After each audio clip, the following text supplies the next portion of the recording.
আহি আছে আসাম পুলিচৰ নতুন নিযুক্তি প্ৰক্ৰিয়া। গতিকে তোমালোকে নিজকে প্ৰস্তুত কৰি লোৱা।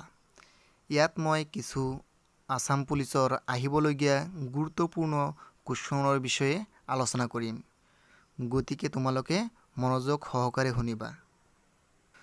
বলক তেনেহ'লে আমালোকে পাঠৰ মূল অংশলৈ যাওঁ। ইয়াত মই এটা গুৰুত্বপূৰ্ণ কথা কওঁ। সাধাৰণতে ল'ৰা ছোৱালীবিলাকে ৰিটনৰ পৰিৱৰ্তে ফিজিকেলত অধিক গুৰুত্ব দিয়ে আৰু শেষত ৰিটনত ভাল মাৰ্ক কেৰি কৰিব নোৱাৰে।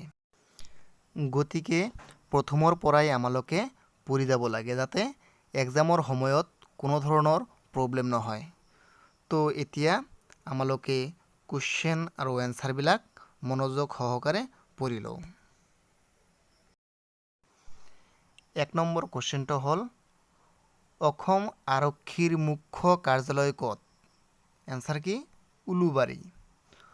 অসম আৰক্ষী কোনটো বিভাগৰ নিয়ন্ত্ৰণত থাকে? গৃহ বিভাগ। 3 নম্বৰ কুৱেশ্যনটো হ'ল জিলা এখনৰ মুখ্য পুলিচ বিষয়া কোন? এনচাৰ আৰক্ষী অধীক্ষক SP। 4 নম্বৰ কুৱেশ্যনটো হ'ল অসম পুলিচৰ কামাণ্ডো বাহিনীটোৰ নাম কি? এনচাৰ হ'ল ব্লেক পেন্থাৰ। 5 নম্বৰ কুৱেশ্যনটো হ'ল অসম পুলিচৰ কিমানটো বেটেলিয়ান আছে? 14টা। 6 নম্বৰ কুৱেশ্যনটো হ'ল প্ৰথম অসম আৰক্ষী বেটেলিয়নৰ মুখ্য কাৰ্যালয় ক'ত? শিৱসাগৰ। 7 নম্বৰ অসম আৰক্ষীৰ কিমানটা বেটেলিয়ান আছে? 9টা। 8 নম্বৰ কুৱেশ্যনটো হ'ল অসমৰ কোনখন নগৰত আৰক্ষী আয়ুক্তালয় আছে? গুৱাহাটী। 9 নম্বৰ গুৱাহাটী পুলিচৰ প্ৰথম আয়ুক্ত কোন আছিল? জ্যোতিৰ্ময় চক্ৰৱৰ্তী। 10 নম্বৰটো আছিল অসম পুলিচে ব্যৱহাৰ কৰা ৰায়ট কণ্ট্ৰল গাড়ীখনৰ নাম কি? বজ্ৰ। 11 নম্বৰ কুৱেশ্যনটো হ'ল অসম পুলিচৰ কামাণ্ডো বেটেলিয়ন কেতিয়া গঠিত হয়? 1996 চনত। 12 নম্বৰ কুৱেশ্যনটো হ'ল অসম পুলিচৰ কামাণ্ডো বেটেলিয়নৰ মুখ্য কাৰ্যালয় ক'ত? মান্দাকাটা। 13 নম্বৰ কুৱেশ্যনটো হ'ল অসমত কিমানটা পুলিচ প্ৰশিক্ষণ প্ৰতিষ্ঠান আছে? 4টা। 14 নম্বৰ কুৱেশ্যনটো হ'ল আৰক্ষী প্ৰশিক্ষণ মহাবিদ্যালয় অসমৰ ক'ত অৱস্থিত? দেৰগাঁও। সশস্ত্ৰ আৰক্ষী প্ৰশিক্ষণ কেন্দ্ৰ কেতিয়া স্থাপন কৰা হৈছিল?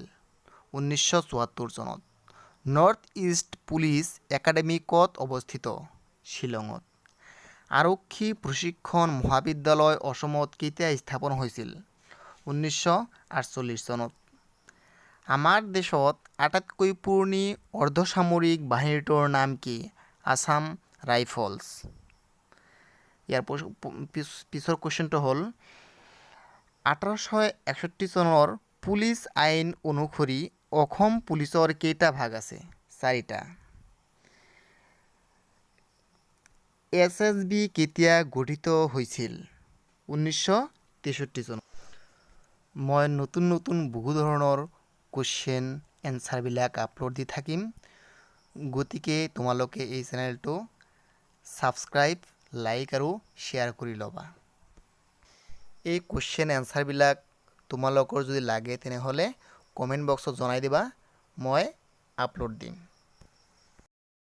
ইয়াৰ পৰা তোমালোকে ভালকৈ পঢ়িব পাৰিবা।